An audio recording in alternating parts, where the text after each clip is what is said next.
Una nueva entrevista de este ciclo que denominé Un Zapucay. Y hoy un Zapucay con... Cachito González. ¿Cómo andás, Cachito? Y bueno, muy agradecido. Bueno, esto me va a traer mucha nostalgia, muchos recuerdos lindos que pasó así por mi vida. Y más que estoy en la ciudad donde me crié, que es Villa Gobernador Galvez, y acá nació todo, ¿no es cierto? La música que hoy puedo hacer, nació en esta ciudad y fue donde empecé a aprender los primeros tonos musicales y donde empezó a salir los primeros sonidos. ¿Y hasta qué año viviste acá en Villa Gobernador Galvez? Y yo hasta mis 17 años estuve acá. Hice toda la escuela, fui a la escuela de los curas, que le decimos así, de Lina. Y mi hermana también iba acá a la escuela. ¿Y era buen alumno, Cachito González? No, qué sé yo. Era, que no escuche tu hija que está ahí detrás de cámara, que era mal alumno. Bueno, era el momento de ir a recrearnos, porque en esa época íbamos todos varones a la escuela y en la otra escuela... Estamos hablando de la década del 80 que vivo ahí. Sí. En el 92 terminé. Y bueno, ahí nos juntamos a jugar a la pelota y a... Todos varones. Estábamos todo el día ahí en la escuela. Y hace poco, hace unos años atrás, nos encontramos en el Facebook con una que era la directora de mi época. Y hablando así... En un momento le dije, yo sin darme cuenta había sido que los momentos más felices de mi vida, de mi niñez, eran adentro de la escuela. Y uno por ahí reniega de chico, che, ¿cuándo voy a terminar? ¿Cuándo vamos a terminar? ¿Cuándo nos vamos a ir de acá? Pero en ese momento uno no se da cuenta que está viviendo un momento lindo, que único, sin preocupaciones, que solamente era ir y estar con tus amigos. ¿Y cómo convivía la escuela con la música en ese entonces? Bueno, y los últimos 2 o 3 años de escuela fueron ya que teníamos cosas que hacer, ir a la radio, ir a grabar programas así como ahora, ir a los bailes, y sabíamos ir a competir, y veníamos tarde, ¿viste? Y también el ensayo ya empezó a ocupar más tiempo mío de mi cabeza. Había menos tiempo para la tarea. Claro, entonces a veces iba como que, viste que la última etapa de la escuela va de mañana y entonces iba con sueño y después no le daba mucha importancia. ¿Y tus viejos de Corrientes? Mi mamá de Esquina, Corriente, y mi papá de Icaño, Santiago del Estero, cerca de Añatuya, por allá. Y bueno, como dijo Lázaro Moreno, atleta no iba a salir. Una vez nos encontramos con Lázaro y así dijo.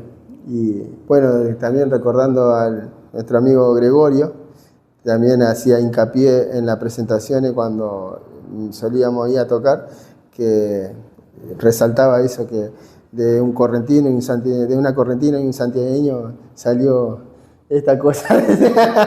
¿Y ellos ligados a la música o no? Nada que ver. De parte, sí. De parte de mi mamá, la mayoría de los hermanos siempre ejecutaron el acordeón, la guitarra, pero no profesionalmente. Pero le gusta, todavía viven. ¿Y vos lo escuchabas en las fiestas familiares, así, o por ahí no había tanto contacto? Ellos solían venir. Teníamos un tío acá en Pueblo Nuevo que él tocaba el acordeón y la guitarra y era policía. Y en sus momentos libres aparecía por casa con sus instrumentos y se quedaba 2 o 3 días y yo que me crié en eso, ¿viste? ¿Y ya te llamaba la atención? Sí. Y bueno, un día de vacaciones de vacaciones de la escuela, estaba jugando yo y en mi casa estaba Paul Salazar, bandoneonista. Sí. Padre de Juliana y de Lisandro, del grupo Resplandor. Bueno, y yo entro así, pero viste, uno tiene la intuición, algo así. Entré a escuchar lo que hablaban y justo estaban hablando de eso, que yo hacía renegar mucho en la escuela y entonces mi mamá me dice, no sé, ella vio algo en mí y le pidió a Paul que me enseñe a tocar un instrumento, ¿viste? Paul quería que yo aprenda la guitarra porque con la guitarra se puede acompañar y tocar diferente música, ¿no? Le decía. No, y mi mamá, ¿y el bandoneón? No, dice mi mamá. No, el bandoneón no me gusta a mí. Él me va a tocar el acordeón. Y bueno, a mí me gustaba el acordeón. Y de esa, mi madrina tenía a su esposo que tocaba el acordeón y tenía una Honor chiquita así. Y fue todo casual, mágico y que se fue dando. ¿Cuándo llegó esa primera acordeón a tus manos? ¿Tu primer acordeón? Sí, cuando yo tenía 9 años más o menos. Y le pidió a Jaime, se llama Jorge Jaime, la acordeón prestada. Y este hombre, generosamente no sé de cómo, me entrega el acordeón de él para que yo aprenda. Y eso, hasta el día de hoy, soy agradecido a cada uno de los que fueron dándome un poquito de eso, ¿no es cierto? Sin el instrumento yo no hubiese aprendido porque también nosotros no era que nos sobraba o podíamos haber comprado un instrumento en ese momento. ¿Qué laburaba tu viejo? Él trabajaba acá en la fábrica Berry, se soldaba cuadros de bicicleta, en la bicicletería era. Y justo en esa época, viste, como de la Argentina, lo despidieron del trabajo y hacíamos changa ahí, armábamos ruedas, soldaba cuadros de bicicleta y empecé a trabajar en la Municipalidad de Rosario, así como contratado. Y no era una buena época, ¿no? Pero gracias a este Jorge Jaime, volviendo a la música, nos presta el acordeón y yo en esa vacación empecé a ir a la casa de Paul. Y fui durante unos meses y aprendí varios temas y bueno, yo me reenganché con la cosa. Y después mi papá, no sé cómo se le ocurre. ¿Y cómo era ir a esas clases con Paul? Todas las mañanas iba en bicicleta para el barrio Triángulo que vivían. Sí. Y ahí... ¿Cómo era Paul como maestro? Muy bueno, una paciencia, porque hay que nacer con el don de enseñar, ¿no es cierto? De ser paciente y esperar los tiempos y conocer cada alumno para ir dándole a medida de lo que va aprendiendo. ¿Y qué temas eran los primeros que aprendías en ese entonces? Y bueno, con Paul ponele Laguna Totora, Corriente Yaporá, y después en esa época había un disco de los Chaqueñísimo Cardoso y habíamos sacado un par de temas de eso que tocábamos con bandoneón, pero se llamaba La Cueva del Diablo y otro cantado más que... ¿Y ya te identificaba por ahí el estilo tarragocero en general o...? No, porque yo me crié en un ambiente de música de cuarteto, como se decía antes, de ponerle Paquito Aranda, Los Cardoso. ¿Eso se escuchaba en tu casa? Eso se escuchaba en mi casa. Y después, bueno, mi papá dice, ¿por qué no le enseñás los bajos? Le dice a Paul. No, porque yo le complemento con el bandoneón, dice, y así se toca en cuarteto. Después cuando él tenga un acordeón más grande, ahí le enseño la otra parte, entonces para que se acompañe. Y no le gustó la idea. Y empezó a buscar maestros. Y hasta que con Jaime, este hombre que anteriormente había empezado a aprender con Cañete, y le dijo, mira, el que le puede enseñar es Andrés Cañete, dice. Pero ya un Cañete que bueno, que había dejado. Los Reyes ya se habían desintegrado. Sí. Bueno, y eso, ponerle, habrá sido 2 o 3 años de que dejaron de tocar en los Reyes, porque en el 88 fue, y yo ya iba por el 90, 2 años. Y aparecimos ahí un 2 de abril, dice, como dice ahí. ¿Por dónde vivía Cañete en ese entonces? Y vivió en, ¿cómo se llama? Avenida El Rosario y Callao vivía él, pero enseñaba por Pasaje Patria, ahí tenía la escuela. Íbamos en bicicleta, siempre nosotros en bicicleta nos movíamos para todos lados y íbamos martes, jueves. Y Cañete, bueno, por lo que comentan, ya un profesor más estricto. Sí, bueno, los dos son de la misma característica, siempre pasar de un maestro al otro fue lo mismo porque tenían el mismo carácter, la misma forma, y para mí, ¿no? Pero a mí, cuando a la persona le gusta, se esmera, y lo único que te exigía Cañete era que haga la tarea, te decía. Entonces vos llegabas ahí a su clase y él se daba cuenta si ensayaste o no. ¿Y eran clases individuales o había otros acordeonistas también? Individuales. Si no, por ahí se le juntaba 2 o 3, tenía diferentes lugares, pero no todos juntos. ¿Y quién era la camada de alumnos que recordás en esa época que solía ir? Y que lo que pasa es que muchos no compartíamos, no compartíamos y no nos cruzábamos, pero después me entero así que fue uno, fue el otro, ¿no es cierto? Pero han sacado muchos alumnos y todo de más o menos de... Toquen poco, mucho, pero bien, decía, ¿no? Aunque aprendan 2 temas, pero hay que tocarlo bien. ¿Y qué otras enseñanzas te dejaba Cañete aparte, bueno, del acordeón? Bueno, lo que fue especial en mi vida y en lo que transcurrí, que compartí con él, fue la otra parte de la amistad, de que él iba a casa 1 o 2 veces por semana y después los sábados iba seguro porque ahí después empezamos él nos invitó en el 96 a ser parte de un proyecto que le habían invitado para hacer un disco en Líder Music, entonces... Volver sin partir se llama. Así se llama. Esta suerte de destino, un sí, gancho. Fue un tiempo largo de llegar a eso, porque la grabadora lo que quería era que él forme los Reyes del Chamamé, porque habían conseguido el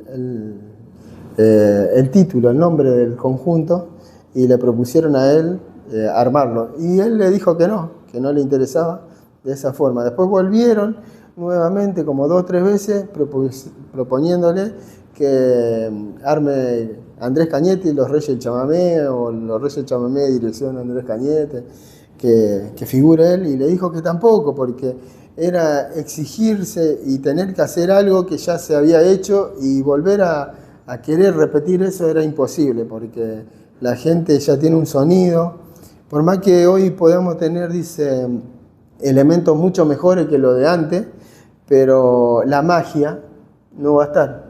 Y antes del 96, antes de llegar a ese disco, sí, ¿vos ya habías conformado algún conjunto? Sí. ¿Andabas ahí por Plaza Las Heras con el Neike, con Rulli o no? Sí, bueno, esa fue la última etapa del Neike, ¿no? Pero en el 90 y algo, cuando el Rulli tenía un programa de radio que se llamaba Neike Chamamecero en una FM Cordial, cuando empezó todo a abrirse esas puertitas de las FM, ahí empezó a difundirse más la música, ¿no es cierto? Y a tener espacio el chamamé. Y el Rulli fue uno de los primeros que encabezó eso, con Babi Ledesma y otras personas más, que Babi fue un cantor guitarrero acá de esta zona, de esquina Corrientes, fue el que me pone mi nombre Cachito González. Pues yo me llamo Manuel y no teníamos, quería buscarle un seudónimo, ¿no? Y fue él el que me bautizó con ese nombre, y después me empezó a llevar a los programas de radio para acá, para allá, y en esa época ellos consiguieron para hacer una fiesta en el anfiteatro, y no tenía nombre yo. Y en el apuro, salieron con esto de Cachito por Cachito de Corriente, ¿viste? Ajá. Cachito campeón. Y más correntino que esto no hay. Entonces el Babi me bautiza con ese nombre, y ahí estaba en las glosas el hijo de mi madrina, el hijo del hombre que nos prestaba el acordeón a nosotros. Él hacía las glosas. ¿Y hasta ahí todavía el acordeón prestado? Sí. Se llamaba Cachito González, Jorgito Jaime, el grupo. Y bueno, después con el tiempo ingresa mi hermana a acompañarnos, Itatí González. Y guitarra. Sí.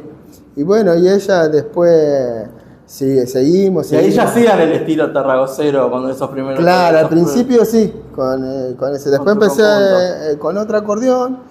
y aprendí otro repertorio con Andrés, ya con esto de estilo Los Reyes, porque ahí fue donde descubrí yo Los Reyes.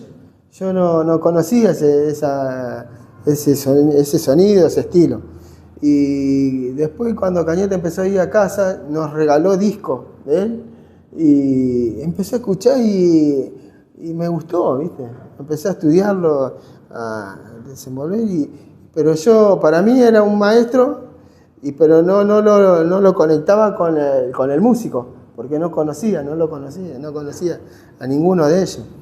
Y recuerdo que una vez vi en Finalísima, cuando le entregan el disco de oro, y a mí me gustó esa música y la ropa que tenía, pero fue la única vez que lo había visto. ¿Y ustedes qué ropa usaban con el conjunto? Bueno, la de Tarrabola. No, pero cuando vos tocabas. También. Teatro ahí con Jaime. Sí, mi madrina nos había hecho la ropa, todo. Sí, corraleras. Sí. Y bueno, ya ellos nos iban amoldando, nos iban dando forma a nosotros.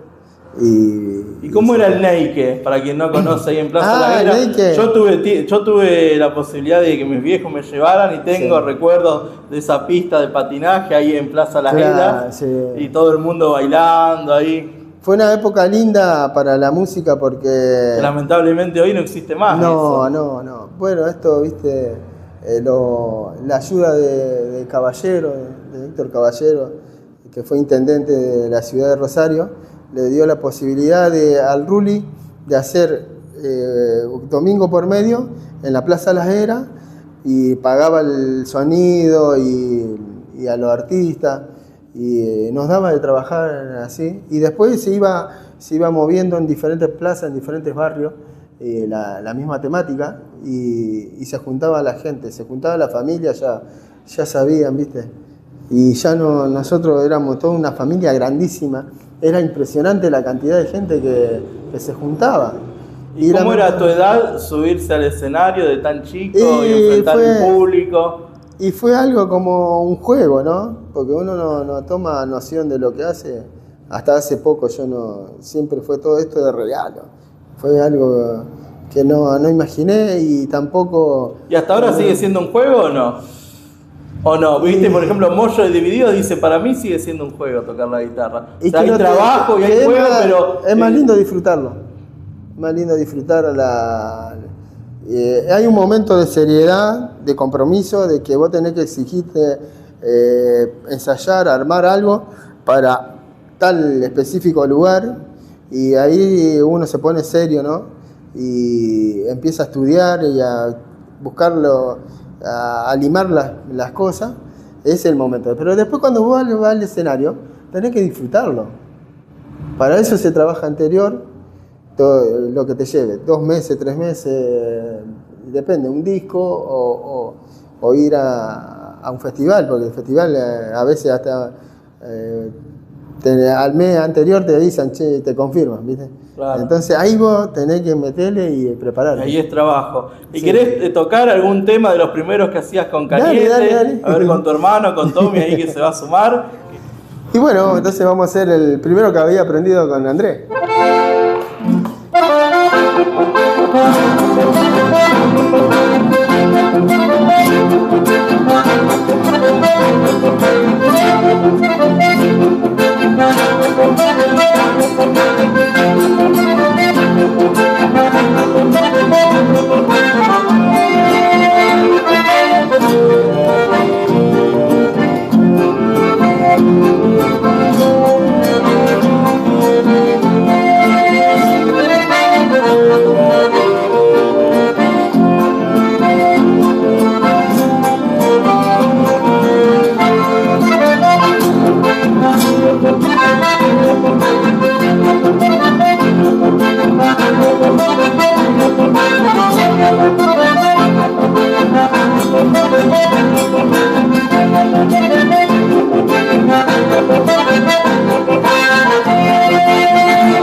tema que enseñaba Andrés porque el tema es rítmico, ¿viste?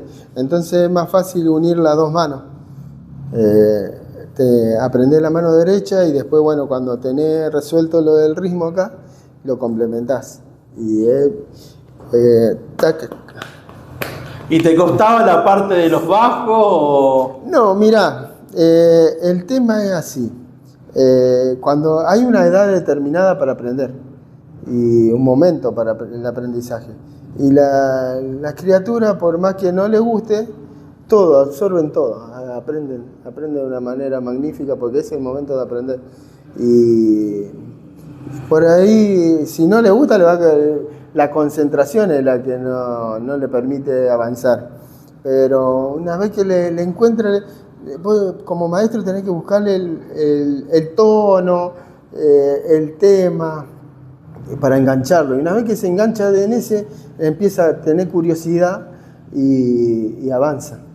Y Cañete te comentaba cosas de Tarragó, vos ya cuando escuchabas a los Reyes, le preguntabas cosas.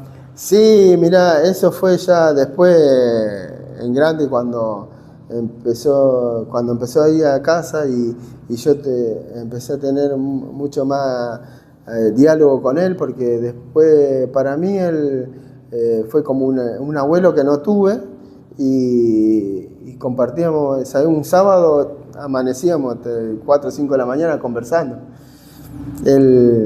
Tocábamos, escuchábamos algo y por ahí empezaba a hablar, a contar alguna historia de eso, de aquello, de que se dormían en la ruta, pasaban de largo y al otro día a la mañana se despertaban porque le daba el sol en la cara, cosas así, ¿viste? Linda de su historia, de las provincias. Y ahí eso también a mí me daba mucha curiosidad por conocer, porque me contaba, ponerle que fueron a Formosa y era así, fueron a Misiones. Entonces yo quería recorrer la ruta del chamamé, como dice el disco, la ruta que ellos hacían y que hicieron y sentir eso.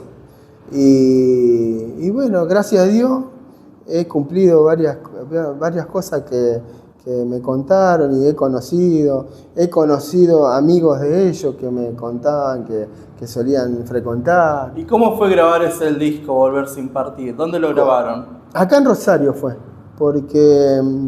Él volvió a grabar después de varios años. Sí, eso fue en el 96, a los 8 años de haber dejado Los Reyes.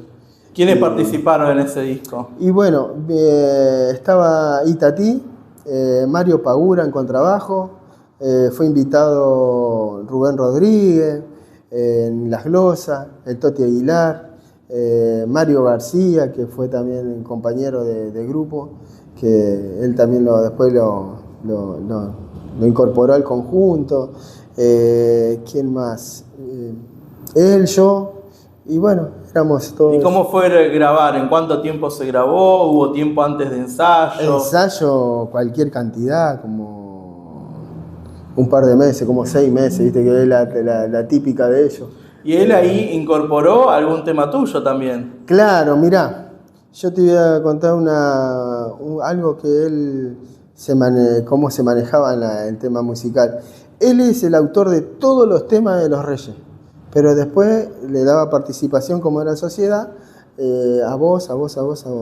Pero como él era el director musical y el encargado del conjunto en la parte musical, él no quería que nadie meta idea. Él me dijo que en el momento que yo venda menos, se encarga otro. Yo no me empecé a fallar.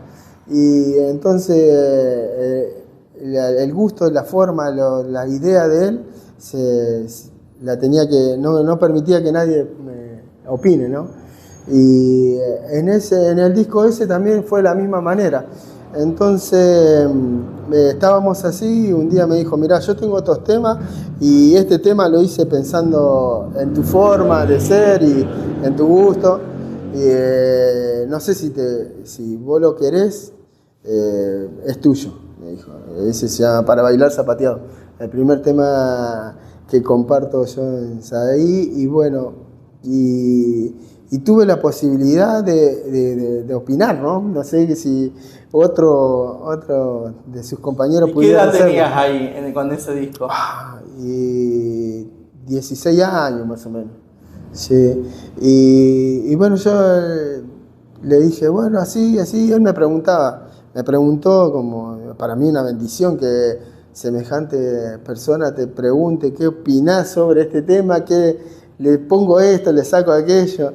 Y el primer tema también ese que lleva el título del nombre, Volver sin partir. Y él le hizo una melodía parecida a otro que yo conocí y le comenté. Lo buscamos. Mirá, todavía faltaba tecnología, en esa época no había mucho material, pero me había quedado. El disco rígido estaba acá. Sí, le digo, Cañete, ese tema, ¿sabes que yo lo escuché? Es muy parecido a... Y, no me digas, dice. Sí, mire, acá busqué el cassette y le escuché. Tenés razón, dice. Bueno, hay que hacer algo, dice. No lo vamos a desperdiciar, pero vamos a cambiarlo. Y ahí nomás automáticamente empezó a pensar y buscar la forma y cambió el principio del tema. ¿Y cómo lo veías en la grabación? ¿Lo veías así todavía con energía o sí, lo veías que por ahí le costaba después de tantos años grabar? Y mirá, yo...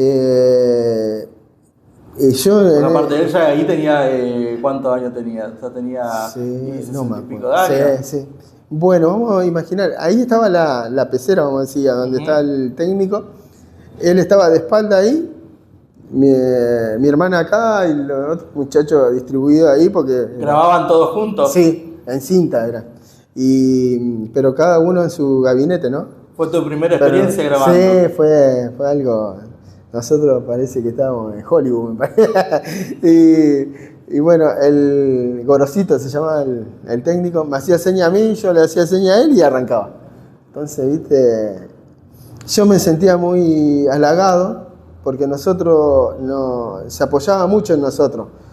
Que era lo que yo sentía que era lo que le faltaba a él, al faltarle Oscar, Gutiérrez, Tía Rivia, todas esas personas que después, con el tiempo yo me di cuenta que a él le faltaba ese complemento, porque son muchos años.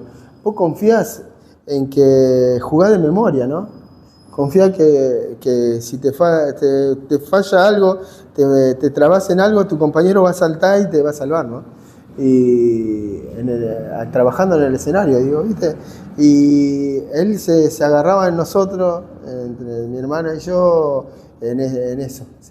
¿Y giraron con ese disco después o él no lo tocó casi? El tema fue así, que tardó 2 años en salir el disco porque el sello, ya habían firmado un contrato de 3 años y no estaban muy decididos el sello porque lo que ellos querían era convencerlo a Cañete que poner Los Reyes del Chamamé.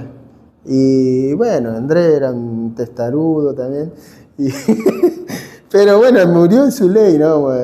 Y bueno, después lo último lo sacaron porque tenía que salir, ya está. Pero perdimos la oportunidad de hacer 2 discos más. Y bueno, y él tampoco quiso probar con otro sello discográfico. ¿Y no lo salió a tocar o sí? Sí. Sí, salieron a tocar y tocaban ustedes con él.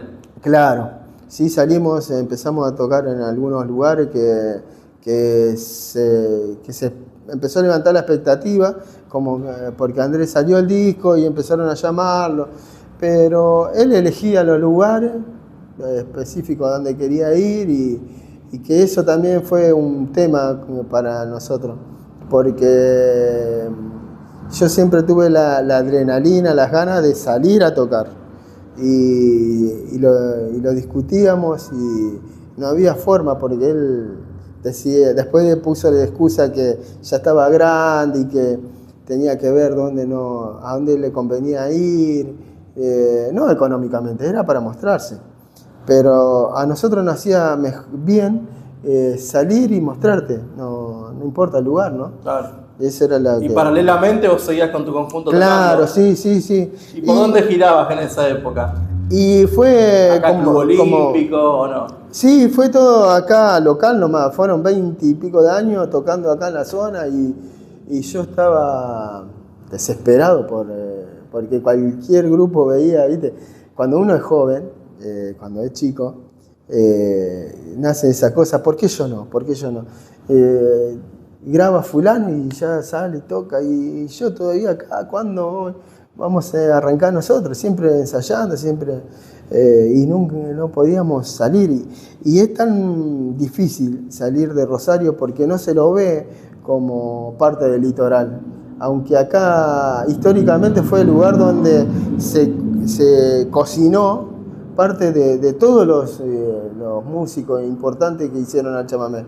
Montiel, Cocomarola, todos vinieron acá y de acá fueron a terminar de hornear su disco y salir para el país, ¿no es cierto? Porque acá venían, hacían sus giras, se armaban su repertorio, se llevaban músicos para complementar un disco, iban a grabar a Buenos Aires y de ahí salía a nivel nacional. Pero Rosario nunca fue reconocido como el centro específico del chamamé, ¿no es cierto? Eso es por ahí. Hasta en la actualidad. Sí, sí. Che, sabés que vos llamás a Misión y decís en esa época, soy fulano de tal, y ¿cómo el chamamé ahí? ¿Y cómo esto? Que es como que algo raro, ¿no es cierto? Y acá es la segunda cuna del chamamé. Y no se lo respeta como es. Y se lo ve a Andrés en esos videos, por ejemplo, donde tocaron en Federal. Sí. Que él, por ejemplo, no tiene micrófono para hablar, no. ¿Viste? Muy parco así tocando, sí. Él en lo suyo, que hoy, por ejemplo, sí. A lo que vemos que son por ahí los músicos, vos cuando sí. Tocás con tu conjunto, vos tenés micrófono, saludás a la gente, es otro show, sí. Y él como que se quedó un poco en el tiempo, claro, sí, bueno, lo mismo Tarragorros, que en su momento, bueno, el que hablaba era él, Olmedo con las presentaciones, Tarragorros no era de hablar, y Cañete lo mismo. Hoy lo vemos a Juancito Buenaga también, por ejemplo, que él no habla el presentador por él y agradece. Y por ahí como que Cañete en esas cosas fue quedando, como que no se adecuó al nuevo tiempo, ¿no? Claro, todo va evolucionando. Los repertorios y la forma de tocar. Primero era tener un presentador, alguien que te venda lo que hace, lo que venía haciendo, presentando los temas, el autor y todo eso, dejando como un mensaje, aparte de lo musical, que hoy se perdió rotundamente, porque la gente va a un baile y vos lo tenés que entretener y no le podés dejar yo vengo de allá, hago esto, soy esto, aquello, no le podés dejar muchas cosas porque como que no le interesa o como que lo aburrís, lamentablemente. Y si vos hablás, tenés que tener un contenido y una forma didáctica de charlar con la gente, porque si no la aburrís.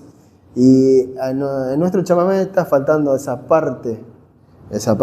Y aparte la figura del presentador se eliminó, bueno, imagino capaz por cuestiones económicas, hoy capaz que el que toca la guitarra tiene que ser presentador o glosista, y antes, bueno, glosista era solamente glosista, tal vez. Sí, viste, después en la década del 90 por ahí se incorporó las grabaciones enganchados y que se trasladó a los shows, tocar enganchado y que un enganchado de 10 temas, 10 composiciones, se hablaba, se seguía. Y hoy directamente ya ni se habla, se va hablando sobre el tema y la música va a segundo plano. Entonces no tenés espacio para armar un grupo musical instrumental, porque no tenés espacio donde entra la guitarra, donde entra el glosista, donde el cantor, cada uno, antes uno en un tema tenía una estructura de cada integrante, una participación. Y hoy en día el animador tapa todo eso, la música va de fondo como en un programa de radio. Tenés que tener una cortina musical con una persona que alienta. No digo que está mal o que esté bien, es lo que se usa, ¿viste? Antonio, bueno, por ahí indica un poco que sí, hay algunos que son personal trainer porque piden que salten, que aplaudan, que lo mandan a... Hay una cosa, es evolución e involución, ¿entendés? En la música, porque como si vos vas a ver un conjunto musical, vas a escuchar música. ¿por qué la música tiene que estar ahora en segundo plano? ¿Entendés? Y después la gente no, lamentablemente, es una crítica ya, lamentablemente el lunes vos le preguntás quién tocó en el baile, no se acuerdan ni quién estuvo, son todos iguales. ¿Y cuándo llega tu primer disco? En el 96, pero después, en el 2006, yo paso a integrar lo de Maylim o sea, esa fue tu segunda grabación. Sí. ¿Y con Cachito González? En el 2008. 2008, así que mucho tiempo después tuvo que esperar tu primer disco. Sí, 2008, ¿Y cómo 2009. fue el paso por los de Maylim? Y también muy linda, muy linda. ¿Cómo fue la convocatoria? Porque yo estuve ahí 3 años y en 3 años me pasó todo lo que yo deseé con los 10, 15 años que estuve con Cañete, de viajar, conocer, porque era lo que yo quería, conocer el país, los lugares. Hasta el día de hoy es lo que más me fascina. La música ya es una excusa. ¿Y quién te convoca ahí en los de Maylim? ¿Cómo llegaste? Emilio. Y por intermedio de, también, yo soy un agradecido de todos, de Mario Torre, que me recomendó, lo llaman a Mario, a quién podía hablarle para que integre el conjunto. Y Mario me recomienda a mí porque por lo que yo ya sabía acompañarlo a Cañete y aparte teníamos una amistad, una confianza y el único que te puedo recomendar es Cachito. Y ahí me llamó Emilio y me invitó y fui. Después yo iba todos los miércoles a la casa de Andrés a que me enseñaba y le comenté.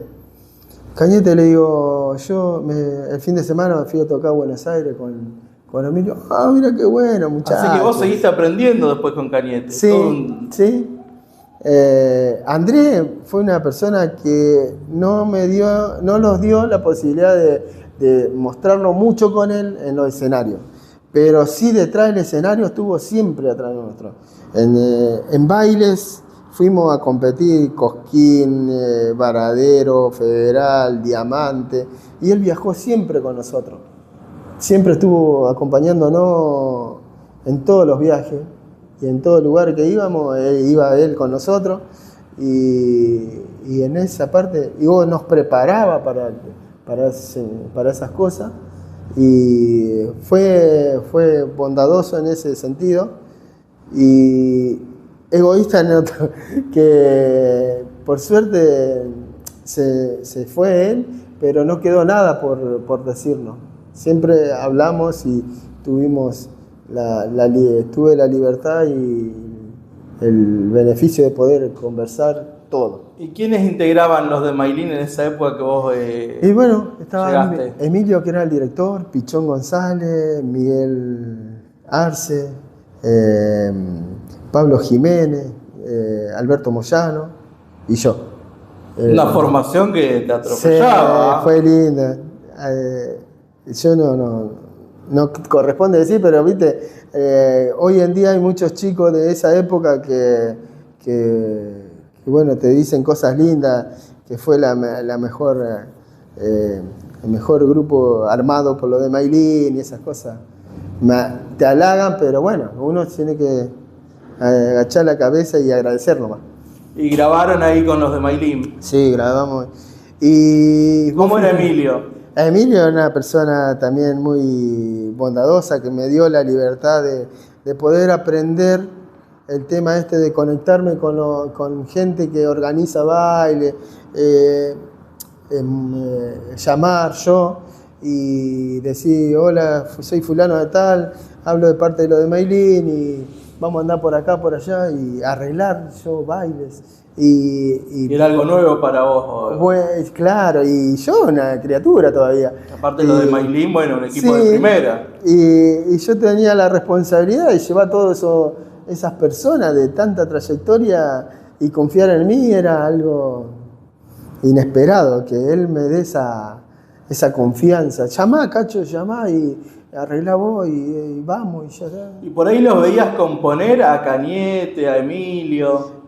O traían, o te decían, mira, compuse esto, o vos por ahí los veías en algún lado. Y fueron cosas totalmente diferentes en eso.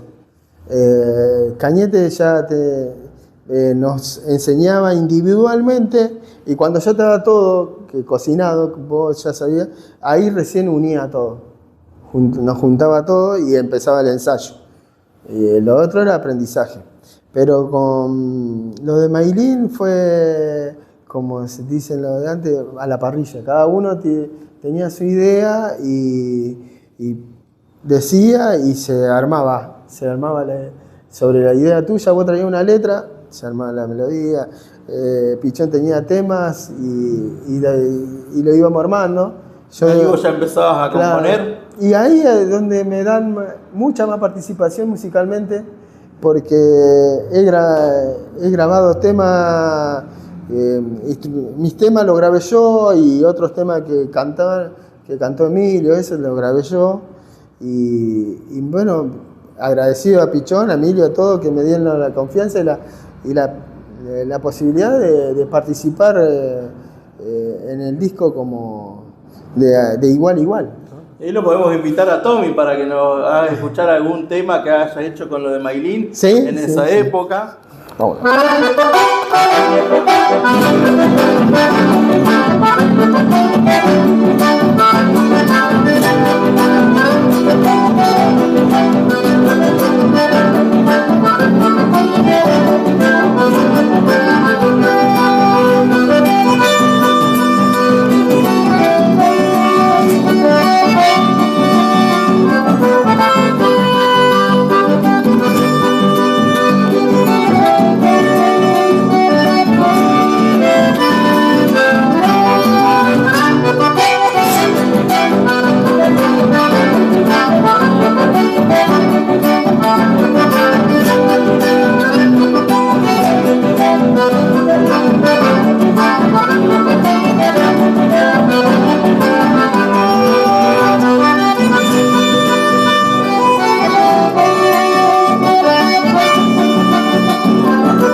El chamamé se llama el Festival en Margarita y está dedicado para acá a un festival que se hacía en el norte de Santa Fe del amigo Miguel Ponte. En Estancia de los Potros era. Eso, así es. Y bueno, lo de Maylin era uno de los primeros conjuntos que don Miguel había contratado y siempre íbamos. Y entonces yo hice el tema para dedicárselo. Y después, ¿cómo fue lo del certamen tarragocero en el 2000? Que ahí veía el diploma con un jurado, integrado por Nelly Argentina Zenón, Ramón Merlo, Andrés Cañete, Chacho Abrio. Mira todo eso. Eso fue en el 2001, ¿no? 2000. Y bueno, y ahí nos entregaron un acordeón a Mario y esta a mí. A ver, ahí no se ve para mostrarlo a la gente. Bueno, yo todavía la conservo, Mario. No sé qué hizo con la Mario. Y bueno, viste, esta es una reliquia que es un regalo de Dios, ¿no? Y es algo que es muy importante en la vida, y por eso que la mantengo y la cuido. Y bueno, casi poco la toco para que se conserve original, ¿no? ¿Y cómo fue ir a Federal en el 2001? Por ahí fuiste con Cañete. Y porque nosotros, te comentaba que yo buscaba la forma de salir de este circuito, de romper el cascarón y salir. Y llamábamos para todos lados con mi hermana ofertando en el grupo, y no había forma. Entonces empecé a anotarme en todos los certámenes. Varadero, Federal y todo. Y bueno, y Andrés iba con nosotros. Y lo encontramos allá en Federal, y el intendente de la ciudad, y ¿qué hace Cañete acá? Dice, traje a mi alumno para participar. Pero ¿por qué no avisás que esto, que aquello? Y bueno, empezaron a tener comunicación ahí, Y nosotros en esa época no pudimos ganar, salimos segundo en el certamen. ¿Quién ganó? Los hermanos Schaeffer de Mercedes Corrientes eran. Pero lo llamaron a Cañete. Cañete mirá, dice, ¿vos tenés tu conjunto armado? Sí, dice, los chicos son parte mi grupo, dice. Bueno, dale. Entonces pasó presupuesto y fuimos al año siguiente a tocar con él. Y de ahí, después tuve la posibilidad de que al otro año, no me acuerdo cómo fue, le entregan el cachencho de bronce y fue la primera vez que yo estoy como compañero de grupo y de una persona que le entregan semejante distinción, ¿no es cierto? Después me toca en el 2008 estar en el escenario y que le entregaron a Gregorio. ¿Y cómo fue ese encuentro con Gregorio? Gregorio, y bueno, cuando estuve con lo de Maylin, fue una inquietud de Emilio. Me dice, Cacho, vos no podés hablar con Gregorio, le vamos a hacer un homenaje. Vamos a llevarlo a tocar así. Gregorio de la Vega, por ahí, sí, para que la gente Gregorio lo sabe, gran cantor y compañero de Tarragorros durante 25 años. Y vecino mío. Vivíamos ahí a 2 cuadras de casa y bueno, después nos hicimos una amistad tremenda y él todos los días estaba en casa.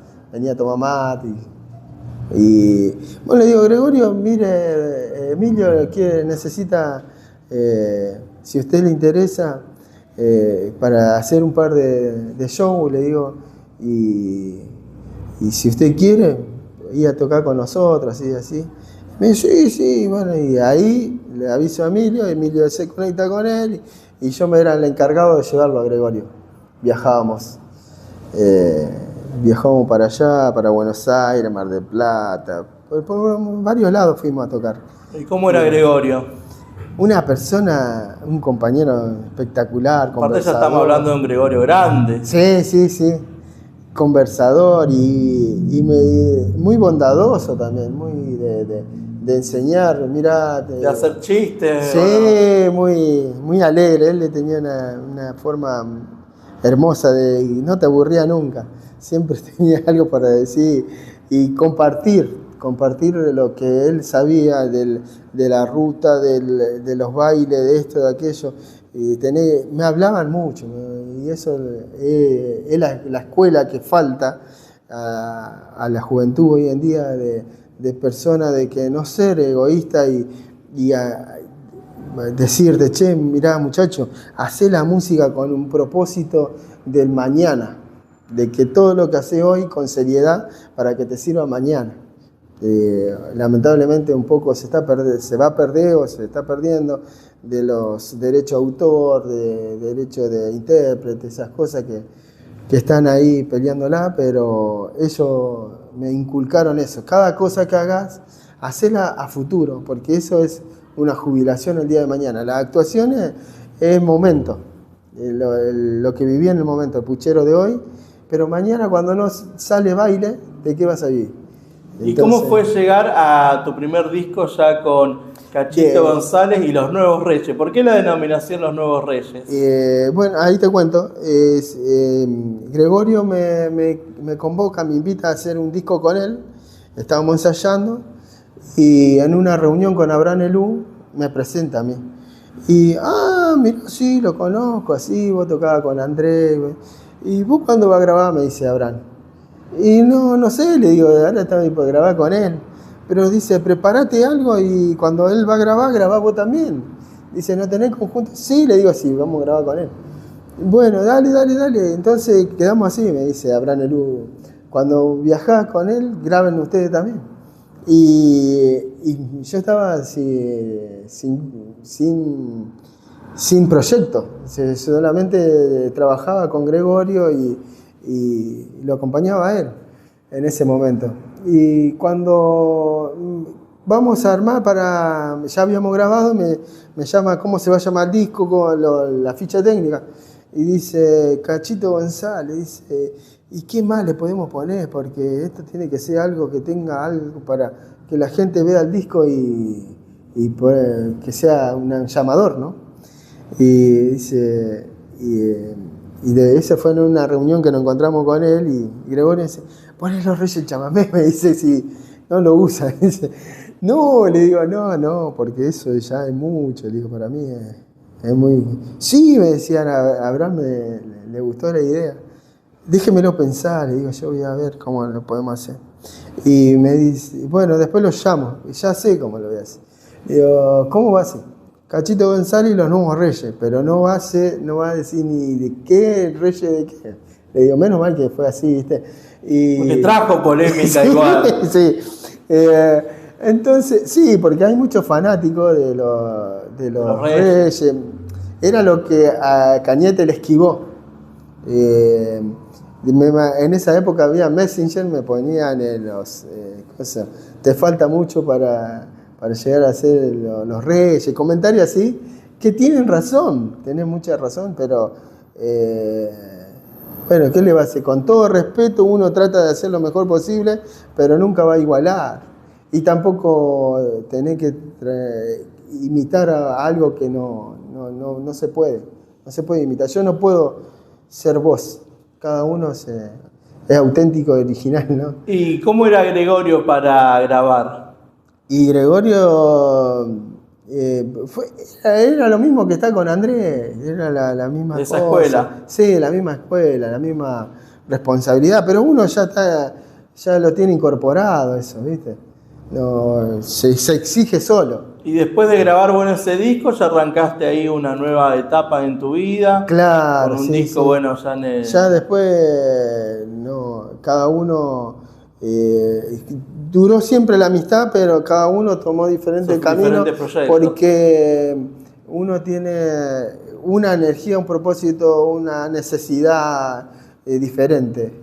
Gregorio ya... grande. Sí, aparte él grababa, como me decía, yo grabo para mí, me doy los gustos, me dan la posibilidad de grabar y grabo lo que a mí me gusta, los temas que no pienso en vender, como pensó Andrés, que no quería...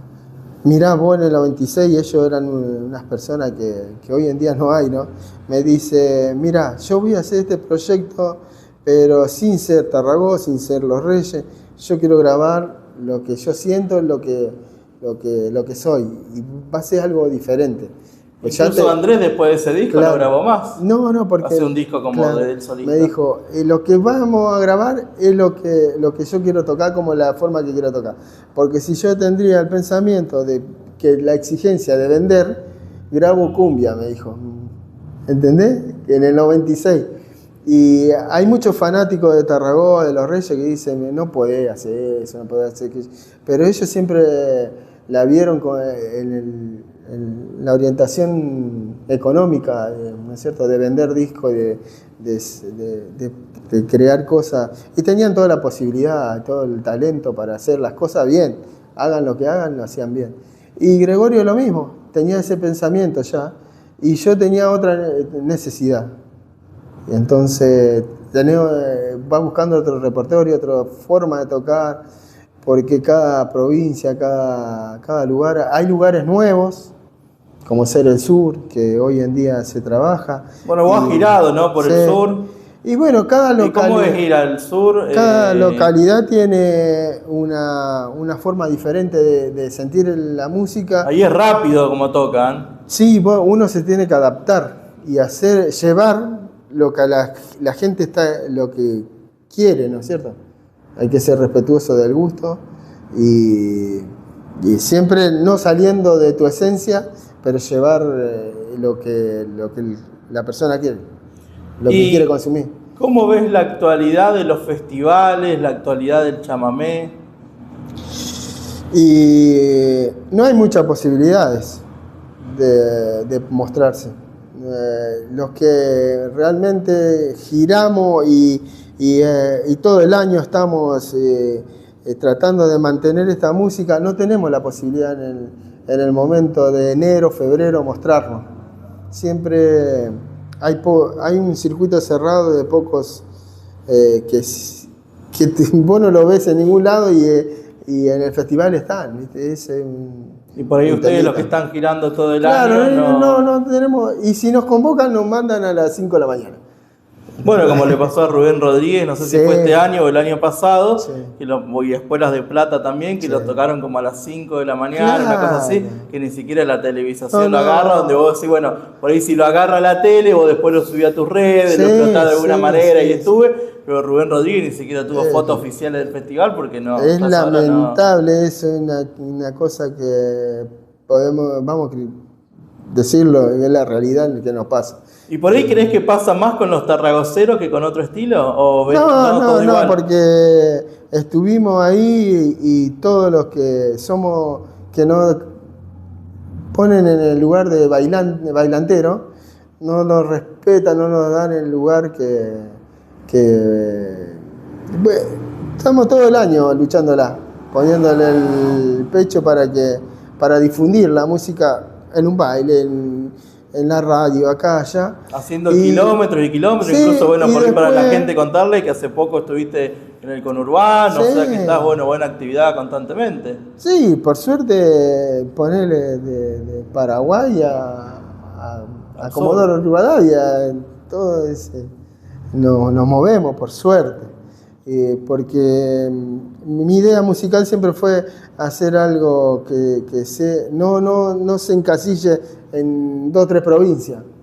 Tengo la suerte de poder tocar en un teatro, en un festival, en una bailanta, porque hay grupos que tienen un repertorio que sirve para el festival y no es bailantero, otro que es para un circuito cerrado de poca gente, de un teatro. Y cuando nombran, viste, chamamé auténtico, o te dicen, bueno, que yo también tengo mis debates con esa gente que se pone desde un púlpito y dice, bueno, este es chamamé y esto no es chamamé, pero ¿qué te pasa cuando...? Y eso lastima mucho, duele porque cada lugar, como estamos hablando, es auténtico, porque yo a la gente, a los músicos de Santiago no les puedo decir, muchachos, está mal lo que están haciendo, porque están expresando lo que sienten de la forma que les sale. La música es una forma de dialogar, de expresarte, y cómo si ellos hablan diferente, tienen una tonada, cada provincia tiene una tonada diferente, entonces la música va a ser diferente. Hasta culturalmente, y los pueblos originarios, en el mismo digamos, de nuestra esencia, de nuestras raíces, no son los mismos pueblos originarios acá, y los pueblos originarios ya traían su música, y con la mezcla con el inmigrante, con lo criollo, también hay diferentes matices ahí. Pero ¿cómo no va a haber matices en el chamamé con la provincia? En el mismo corriente hay sonidos diferentes. Montiel, Cocomarola, Isaco, Tarragó. Y entonces, ¿cuál es el auténtico? Si nacieron en Corrientes, entonces de eso, ¿cuál es el auténtico? ¿Entendés? Es inentendible la palabra. Es discriminatoria para los otros estilos musicales. La otra Dimota, que en Entre Ríos. ¿Entendés? Entonces, ¿qué? Dimota no hacía chamamé. Es una falta de respeto. Es decir, que no sé cuál es la... Los Ibotí en Ceres, por ejemplo, que están... Ha dado oxígeno al chamamé. Siempre, gracias a Dios, ha salido un grupo que le da un oxígeno, 10, 20 años más de vida a la música. Posibilidad de que nosotros sigamos. ¿Y cómo ves los fenómenos, vos que anduviste por el sur y que lo viste de cerca, de Cele Vera, Y que es lo que te digo, que gracias a Dios siempre surge alguien que le da un tiempo más y no lo aprovechamos. No lo aprovechamos porque está ese egoísmo maldito que si no naciste en Corrientes, no es chamamé. Pero mirá, por ahí yo hace bastante que vengo pensando que como en la cumbia Gilda la revolucionó, después viene la Sole y a través de la Sole revolucionó el folclore. Hoy tenemos esta posibilidad de Cele Vera y Sharon y bueno, esta, lo de Sharon otra. yo no lo conocía hace poco, sí. y entré a sus redes y tiene millones de visualizaciones. Y Pero, el otro día hablaba con alguien que está viviendo en el sur y me decía, no, Sharon, qué sé yo. Y bueno, y acá todavía no se escucha, pero es un fenómeno. Pero, y desde el Festival de Corrientes, si tienen gente paga en cultura, porque si no, nosotros nos vemos en las redes que fulana es furor, loco, llamala, dale el espacio y meté esa gente acá, sumá gente. No, cada vez más chico es su espacio. Porque estamos dejando afuera lo que está pasando acá, que es grosso, no, por el orgullo, no sé qué, no que hacemos el escenario para aquel lado, la bueno, vista eso para aquel es lado. el debate que yo tengo de decir, bueno, de cercar al chamamé Sí. como en una vasija de cristal, viste, inmaculado, y que decir, bueno, esto es el chamamé. Sí. Vos hiciste, no sé, un compadre más, cantaste así, eso no es chamamé, y dejó un montón de gente afuera. Sí. Lo mismo que por ahí el debate que se da con los cantores del monte, con Lázaro Caballero, Pico Frank, que también Lázaro, por ejemplo, incorpora Mi Cabo de Ciervo, otro tema así, que lo hace a su estilo, festivalero, así. Perfecto. Pero hay un montón de gente que capaz que se acerca a los Reyes porque escucha los Cabos de Ciervo y pone capaz que en Google, che, mi Cabo de Ciervo, ¿de quién es? Y después capaz que entra a escuchar los Reyes. Pero que es así, mirá, ponerle la Sole, vamos a decir. La Sole, una que se conecta, la misma edad de todo eso, empieza a escuchar a la Celia, a la Sole, y de ahí le aparece tal cosa, y ahí nace, de la Sole nació, es obvio, el Chaqueño, Nochero, Abel Pinto, todos. Atrás de ella, la otra vuelta hablaba con Néstor Barrio, le decía, a mí no me importa qué estilo rompe el frasco, pero en esa explosión nos da posibilidad a todos. Porque claro, la gente empieza a buscar claro, y se empieza a identificar con diferentes artistas. Porque esta música me gusta más, che. A ver, ¿quién es este fulano? Lázaro Caballero, bueno, Hernán Herrera, Cristian. Yo vuelvo con lo de los cantores del monte. Viste que brotan ahora como hormigas, sí, hay un montón. Claro, porque no es solamente Lázaro, hay un montón de cantores, viste, que arrancó con el Indio Lucio Roca, hay público, sí. Hay público para eso. Entonces, le da la posibilidad. Y por ahí el chamamé, dentro de su ortodoxia, como que queda ahí, viste, no. Nos tenemos que mantener. No, siempre hay que hacer algo por llamar gente, sí, renovar público. No desvirtuar, ¿no? Qué sé yo. Pero a la vez. Ir innovando, el público se renueva. Va a ir tomando otra forma, porque no puede quedar siempre haciendo lo mismo, de la misma forma, el mismo sonido, porque el mundo va transformándose en otra cosa y todo se transforma. Para bien o para mal se va transformando en otro sonido. Todo lo que se escuchaba en el 40 no es lo mismo que ahora. Puede ser mejor aquello o mejor esto, pero siempre va ahí, va evolucionando y va cambiando. Y una de las últimas, ¿tuviste la oportunidad de girar con Oscar Ríos también? También. Incorporarlo a una gira. Por suerte, por eso soy agradecido de todo lo que me ha pasado y con todas estas personas que mágicamente aparecieron en mi vida y me dieron cosas hermosas para mí, para mi alma, para mi recuerdo, para todo lo que soy yo. Incluso hasta los últimos días fuiste a tocar, sí, él estaba en una residencia para adultos mayores, sí. Fuiste ahí a hacer música. Y sí, aparte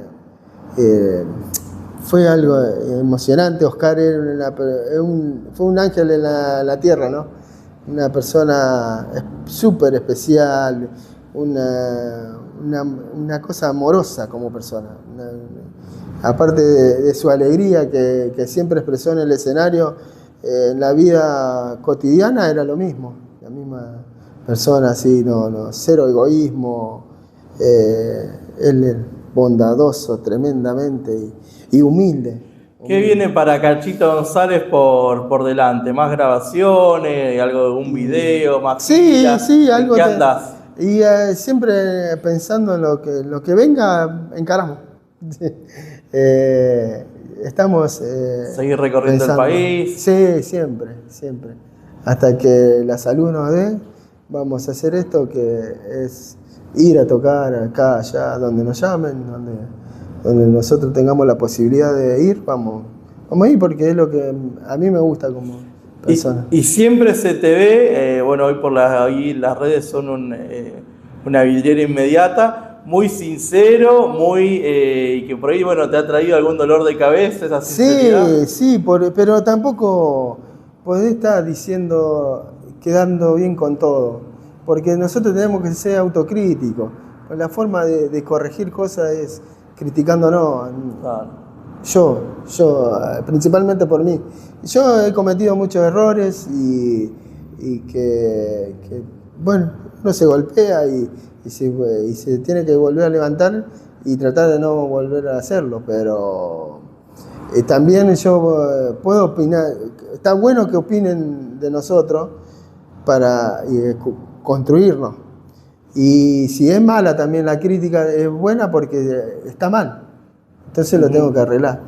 Y está bueno decir, che, porque hay una familia el chamamé, los chamameceros. Yo siempre por ahí soy muy que no me quedo callado y te voy a decir, mirá, te acomodaste mal el acordeón. Es así, por ahí no lo toman bien, pero yo lo hago de corazón, porque me gusta ver a mis colegas de chamameceros que cuando suban al escenario seamos más profesional y está a nivel del tango, de la cumbia, del folclore.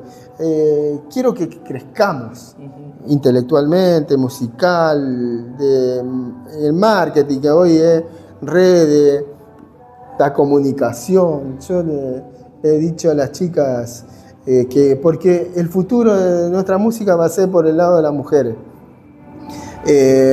No es solo musicalmente, hay que prepararse en ir a teatro, a expresarnos, comunicarnos, porque hoy en día la gente le interesa más lo que decimos que lo que uno puede dar musicalmente.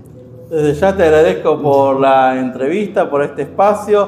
Nos vamos a despedir, si querés, con Tommy, con un tema. ¿Con qué nos podemos despedir? Vamos a hacer un tema que tengo el agrado de compartirlo con Juancito Saucedo, de allá de Los Pagos de San Luis del Palmar, que es luthier también y un gran amigo, un buen acordeonista que por ahí tenemos mucha conexión musical. Y él me pasó una melodía, la armamos y hoy en día se escucha mucho, que se llama Marcando la Cancha. Vamos.